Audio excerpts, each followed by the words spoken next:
it's not often that you get such a clearly stated goal, set of goals and message that you want to communicate both in the marketing and the communications and also in the flesh and the vehicle. And so that's just such a delight to get the mandate to do a very focused car. And so what was that mandate? Take the fun, economical, cheerful, nimble city car of the North American Fiat 500 and superimpose upon that a real track credibility. Make it something that is approachable for maybe a novice driver, maybe somebody who walked into the showroom and thought, hey, I like the stripes on that one, why don't I get that? But also very rewarding for an advanced driver, somebody who can really wring its neck out on a road course or an autocross course like we'll see a little bit later on today. So to try to keep the broad appeal of the car, but also make it really a rewarding and incredible track vehicle. And so we had a couple different really strong pools of knowledge to draw from, I'll say. First of all, we started off with the North American Fiat 500. Huge improvements were made just to launch the Fiat 500 in this country. The big improvements in terms of noise, vibration, harshness, ride quality, interior, so usability of the car was greatly enhanced just bringing it to North America.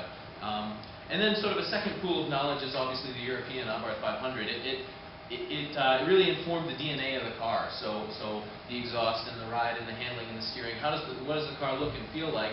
But at the same time, as Tim mentioned, we really have comprehensively re-engineered this car for the North American market. We've got a unique engine, unique front and rear suspension, different interior, different exterior bits. It's like I say, it's informed by the European Abarth, but another sort of area of expertise that was just instrumental in executing this North American Abarth has been the SRT group at Chrysler, and they've got a 15-year-old track record of doing really stellar adaptations of existing production vehicles, and so sort of emotionally to me this is an Abarth 500, but it's also to some extent a 500 SRT, which is great fun to be able to execute. So what did we do?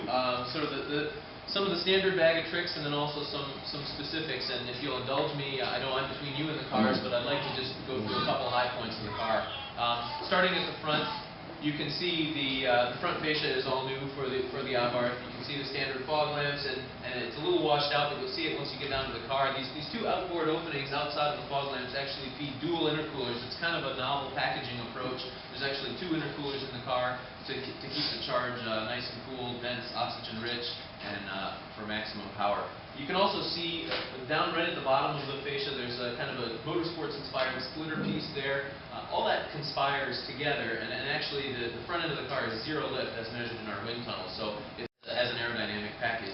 You can also see on this car the stripe and mirror package. That's kind of an interesting motorsports homage. In the days of historical rallying and when Abarth was running his cars back 30, 40, 50 years ago, it's typical to put contrasting mirrors on your cars so that if you've got several cars running the same livery, you can tell them apart as they go by at high speed on the racetrack. Well, we're offering that to our customer as a factory kit.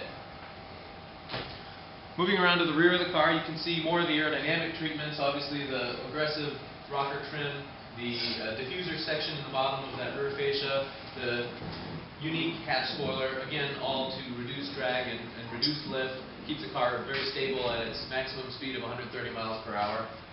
You can also see the twin concentric dual tip exhaust, and that's kind of probably my favorite part of the car because that growl comes out of it, and we've surprised a lot of people with the way the car sounds. We've been able to really give it a lot of character in keeping with the bad boy image, and I think you'll really appreciate the way the car sounds, and it gives you feedback when you're driving. Tip in, tip out, it's real aggressive, but actually when you're cruising on the highway, and you'll get a chance to do this once the car's running pressly, at steady state cruise it just goes away. It's as refined as a normally aspirated Fiat 500. We've really been very fortunate with the way that exhaust sounds.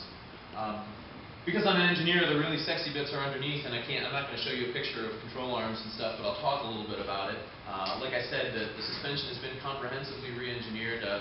Unique front cradle, unique zipper, so basically we get some rear roll stiffness in the car, fight the understeer. We've got a 10% faster steering gear for the really responsive steering, really linear handling. And we've also added a couple of other tricks, reinforced front lower control arms for durability and steering stiffness, as well as 1.5 degrees of negative camber on the front axle. That's pretty aggressive for a street car, and it has the tendency to really add grip at the front end. If you hear me saying that kind of thing a lot, it's because we've taken a very holistic approach and changed all things in this car in order to get grip into the front end, to make the car very neutral in terms of the understeer-oversteer balance. That's one of the things that makes it very rewarding for an aggressive driver on a racetrack is the extent to which the vehicle can be steered, not only with the steering but also with the brakes on corner entry and the throttle on corner exit. Speaking of those brakes, we do have a larger front rotor, 1 inch larger, with a semi-metallic, very aggressive racetrack red brake lining, very aggressive, good bite in on the brake pedal, and fade free all day long with the racetrack. Standard SRT functional objective with respect to brake fade. So in a lot of ways, like I said, we've ported over the SRT requirements into this car. Brake fade is one good example. Obviously, the powertrain is a huge. We sort of start with an engine very similar to the non-turbo Fiat 500. It's a 1.4-liter inline 4-cylinder engine, transversely mounted. It's made at our engine manufacturing facility in Dundee, Michigan. We're getting about a 15% fuel economy benefit from it, and we can afford to put shorter gears in the car to make it that much more responsive. So you can have your cake and eat it too.